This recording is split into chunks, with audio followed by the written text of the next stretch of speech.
Assalamualaikum warahmatullahi wabarakatuh. Halo semuanya, apa kabar? Perkenalkan, aku Rizka Audria Basalamah dan di sini akan menjelaskan tentang tata nama senyawa dan persamaan reaksi. Langsung saja, yang pertama adalah tata nama senyawa.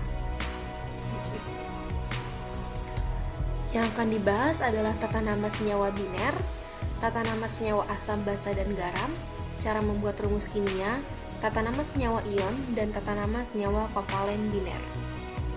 Yang pertama, senyawa biner sendiri adalah senyawa yang hanya terdiri dari dua jenis unsur. Nah, bagaimana penamaannya apabila unsurnya non-logam dan non-logam? Cara penamaannya adalah yang pertama nama awalan, nama non-logamnya, nama awalan, dan nama non-logamnya. Lalu terakhir diberi ida. Awalan ini adalah jumlah unsur dalam suatu senyawa dan diberi nama dengan angka Latin. 1 itu mono, 2 tri, 2 di, 3 tri, 4 tetra, 5 penta, 6 heksa, 7 hepta, 8 okta, 9 nona, dan 10 deka.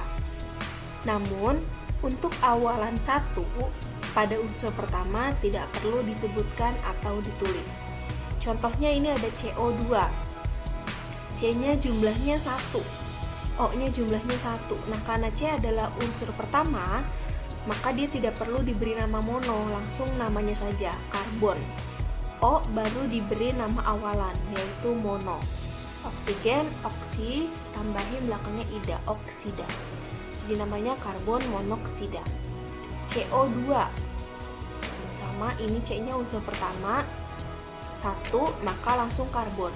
O2, 2 itu adalah di, jadi dioksida, maka namanya adalah karbon dioksida. N2O5, N itu nitrogen, 2 itu di, jadi dinitrogen. O5, 5 itu penta, O itu oksida, jadi dinitrogen pentaoksida. Selanjutnya, bagaimana bila unsurnya logam dan non-logam? Yang pertama nama logamnya, lalu nama non-logamnya, terakhir tambahkan ida. Ini contohnya ada NaCl. Na ini adalah logam dari golongan 1A, Cl non-logam dari golongan 7A. Yang dinamai terlebih dahulu adalah logam, yaitu natrium. Cl namanya adalah klor dan belakangnya ditambahkan ida, jadi klorida. Maka nama lengkapnya adalah natrium klorida. MgF2. Mg itu logam, ini yang lebih dulu, magnesium. F itu non-logam, namanya fluor, belakangnya ditambahkan ida, jadi fluorida. Maka nama lengkapnya magnesium fluorida. Nah, untuk aturan logam dan non-logam, ini tidak perlu ada nama awalan. Selanjutnya, bagaimana apabila logamnya memiliki muatan? Maka yang pertama nama logamnya, lalu dalam kurung muatan, ini dalam angka Romawi, lalu nama logamnya, dan terakhir diberi tambahan ida. Nah, ada beberapa unsur yang memiliki muatan lebih dari satu macam, contohnya Fe. Fe itu bisa muatannya 2+, bisa 3+. Pb muatannya bisa 2+, bisa 4+. Lalu bagaimana cara mengerjakannya, cara membedakannya? Nah, ini contohnya ada FeCl2. FeCl2 apabila diuraikan, ini adalah Fe2+ dan 2Cl-. Karena Cl muatannya adalah min, dan di sini Cl-nya ada 2, maka Fe-nya otomatis muatannya 2+, supaya hasilnya muatannya netral, jadi FeCl2 tanpa muatan kan. Nah, di situ Fe muatannya 2+, maka namanya adalah besi 2 klorida. Untuk FeCl3 juga sama, apabila diuraikan menjadi Fe3+ dan 3Cl-, maka namanya adalah besi 3 klorida. Selanjutnya, tata nama senyawa asam, basa, dan garam. Senyawa asam, hidrogen atau namanya asam, dan A-nya adalah sisa asam, contohnya HCl. Namanya bukan hidrogen klorida, tapi namanya adalah asam klorida. H-nya di sini diberi nama asam. HF asam fluorida, H2SO4 asam sulfat. Lalu senyawa basa, B-nya adalah logam, OH-nya adalah hidroksida, atau ini yang menandakan dia basa. Contoh NH4OH, maka namanya adalah amonium hidroksida. MgOH2, magnesium hidroksida. Lalu ada senyawa garam, ini adalah campuran logam dan sisa asam. Contohnya ada Na2SO4, natrium sulfat. Jadi nama logamnya dulu, lalu sisa asamnya. NH4NO3, amonium nitrat. Atau ada lagi yang paling dekat dengan kita, NaCl, natrium klorida, atau nama lainnya adalah garam dapur. Selanjutnya, bagaimana sih cara membuat rumus kimia? Nah, sebelum membuat rumus kimia, kalian harus ketahui dulu mengenai ion positif dan ion negatif, atau kation dan anion. Jadi, ini adalah unsur yang memiliki muatan. Kalau muatannya positif, maka dia menjadi ion positif atau kation. Kalau muatannya negatif, maka ia menjadi ion negatif atau anion. Ini kation contohnya ada Li+, Na+, Be2+, Mg2+, Al3+. Nah, kalau kalian perhatikan ini di depannya udah ada namanya. Ini golongan 1A, golongan 2A, golongan 3A. Lalu seragam ya, golongan 1A ini plusnya 1 semua. Golongan 2A plusnya 2 semua, dan golongan 3A plusnya 3 semua. Nah, kenapa bisa seperti itu? Ini berhubungan dengan elektron valensi. Nah, jadi golongan 1A itu kan elektron valensinya 1. Nah, agar dia bisa stabil, dia perlu 8. Akan lebih mudah mana? Menarik 7 elektron agar stabil jumlahnya 8, atau melepaskan 1 elektron. Tentu lebih mudah melepaskan 1 elektron kan? Nah, apabila 1 elektron dilepaskan, elektron itu kan muatannya negatif. Maka unsur tadi akan menjadi lebih positif daripada sebelumnya. Maka diberi tanda positif atau plus. Karena yang dilepaskan hanya 1 elektron, maka hanya plus.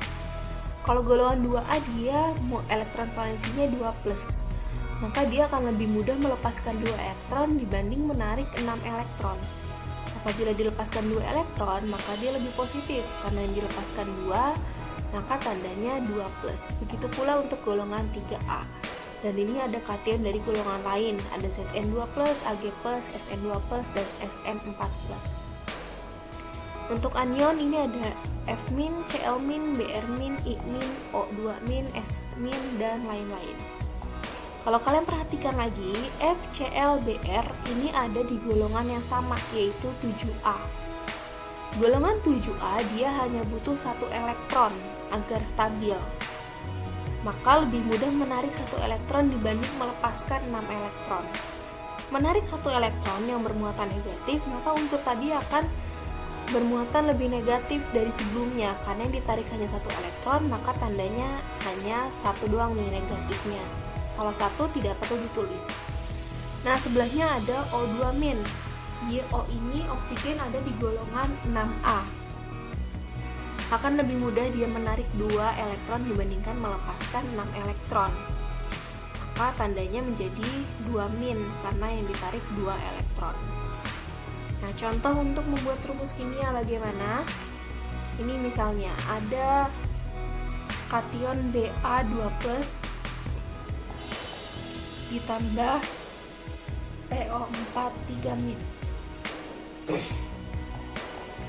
Maka caranya adalah membuat muatannya sama antara yang kation dan anion, jumlah muatannya, agar apabila dikurang atau ditambah hasilnya 0 atau netral. Maka yang Ba ditambahkan 3, yang PO4 ditambahkan 2, agar apabila dikalikan ini menjadi 6+, ini menjadi 6-. Apabila dihitung menjadi 0 atau netral. Maka hasilnya adalah Ba3 PO4 2. atau namanya barium fosfat.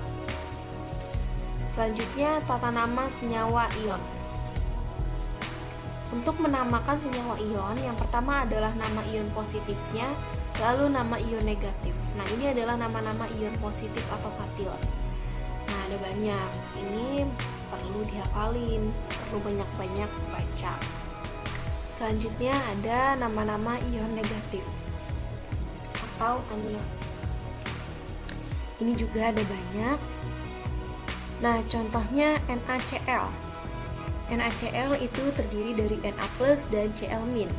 Namanya, nama ion positifnya dulu, lalu nama ion negatif. Na namanya adalah natrium, Cl namanya klorida, Cl- namanya klorida. Maka nama NaCl adalah natrium klorida.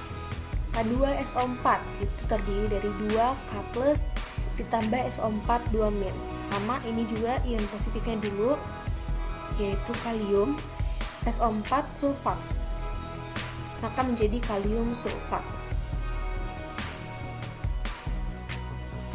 Selanjutnya adalah tata nama senyawa kovalen biner. Nah, ini sama dengan yang awal tadi, yaitu atom yang di depan disebut sesuai dengan nama unsurnya, kemudian diikuti dengan nama unsur selanjutnya yang diberi akhiran ida. Ini juga sama, jumlah atom ditulis dengan menggunakan angka Latin kecuali unsur pertama yang berjumlah 1. Ini angka Latinnya, ini juga perlu dihafal ya. Contohnya SO2.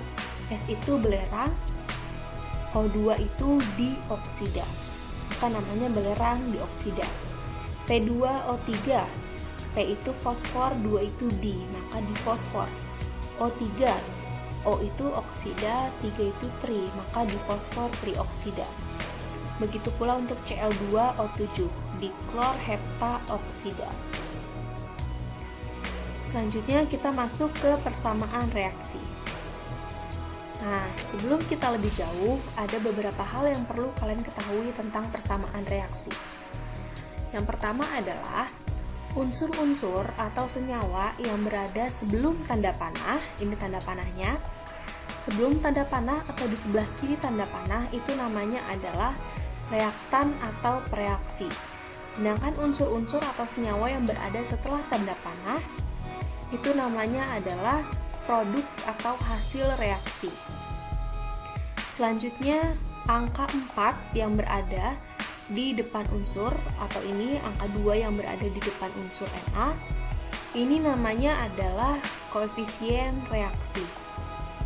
Lalu, huruf yang ada di belakang unsur atau di belakang senyawa yang dalam kurung ini namanya adalah fase atau wujud zat.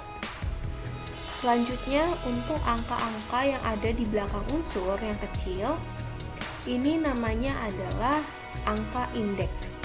Lalu apa bedanya koefisien reaksi dan angka indeks?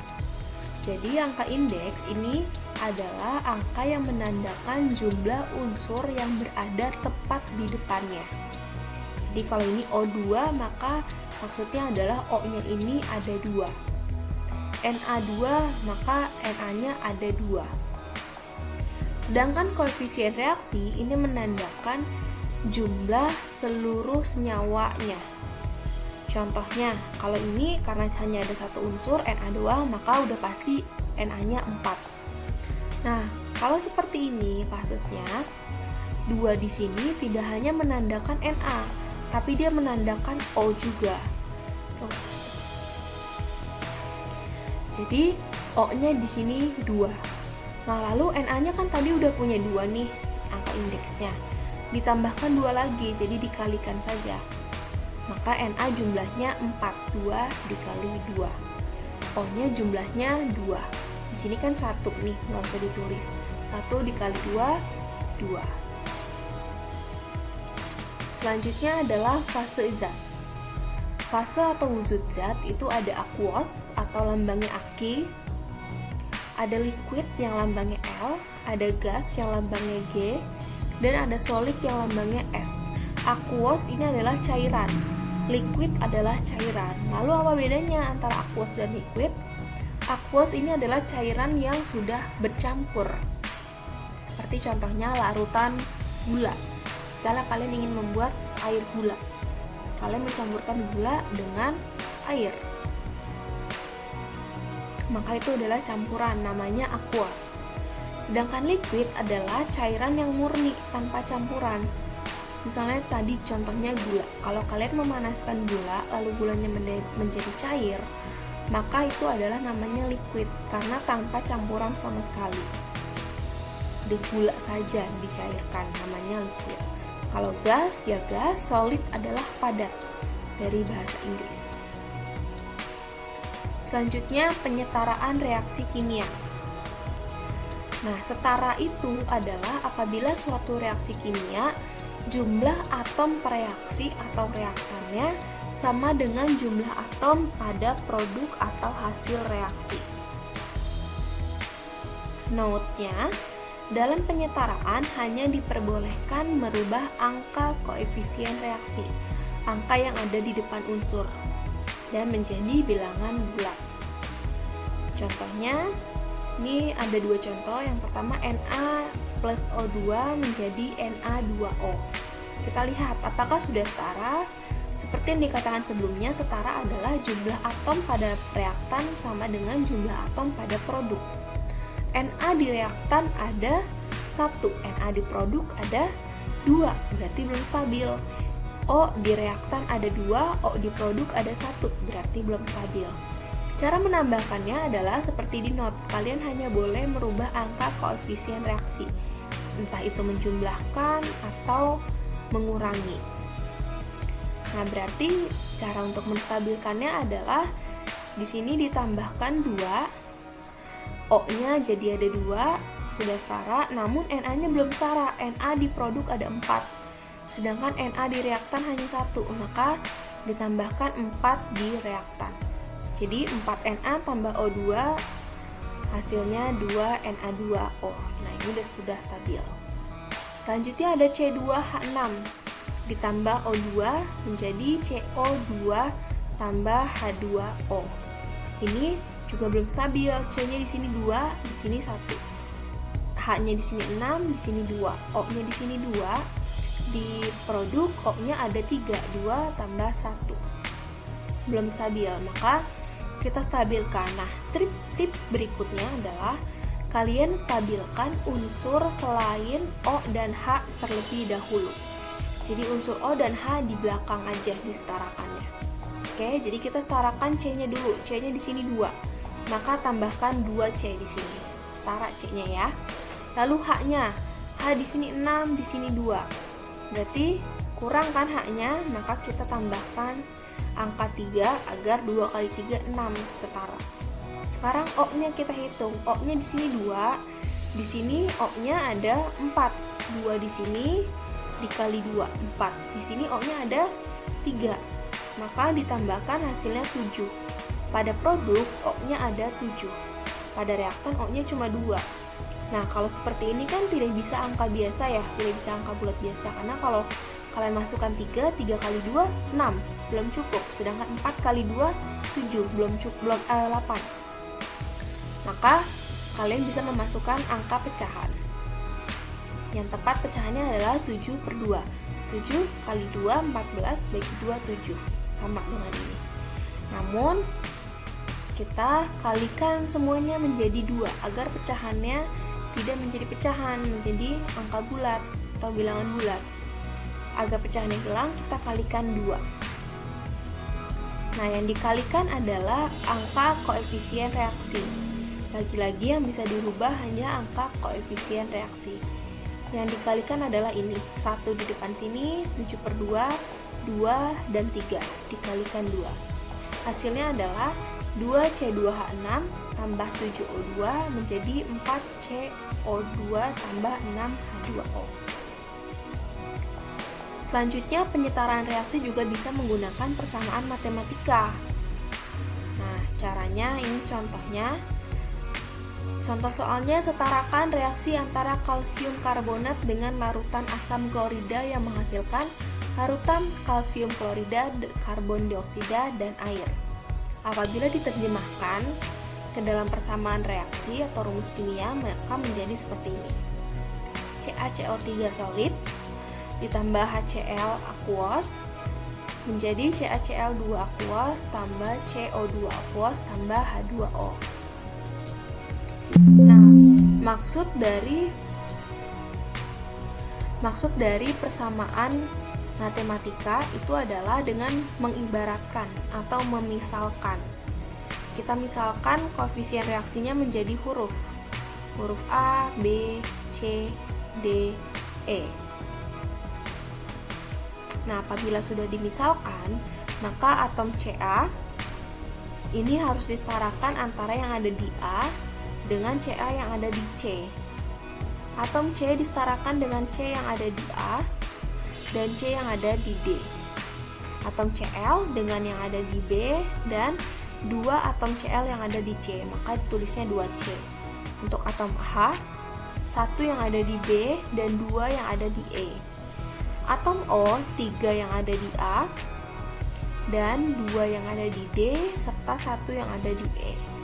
Kalau udah begini, lalu kita misalkan A sama dengan 1, C sama dengan 1, D sama dengan 1. Kenapa? Karena dari sini A sama dengan C, A sama dengan D. Berarti ini artinya angkanya sama nih mereka bertiga. Maka kita misalkan angkanya 1.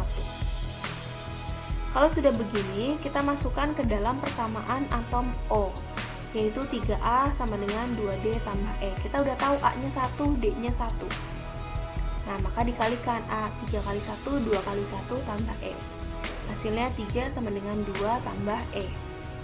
2-nya dipindahkan menjadi 2, 3 kurang 2 sama dengan E. E-nya adalah 1. Kita sekarang udah tahu E-nya 1, lalu kita tinggal cari yang terakhir itu D. Bisa gunakan persamaan atom H, yaitu B sama dengan 2E. E-nya udah kita ketahui. Maka B sama dengan 2 dikali 1, B sama dengan 2. Kalau sudah diketahui seluruh hurufnya, tinggal kita substitusikan. Kita ganti huruf-hurufnya menjadi angka-angka yang sudah kita dapatkan. Maka hasil akhirnya menjadi CaCO3 tambah 2HCl menjadi CaCl2 tambah CO2 tambah H2O. Baik, sekian materi tentang tata nama senyawa dan persamaan reaksi. Kurang lebihnya mohon maaf. Wassalamualaikum warahmatullahi wabarakatuh.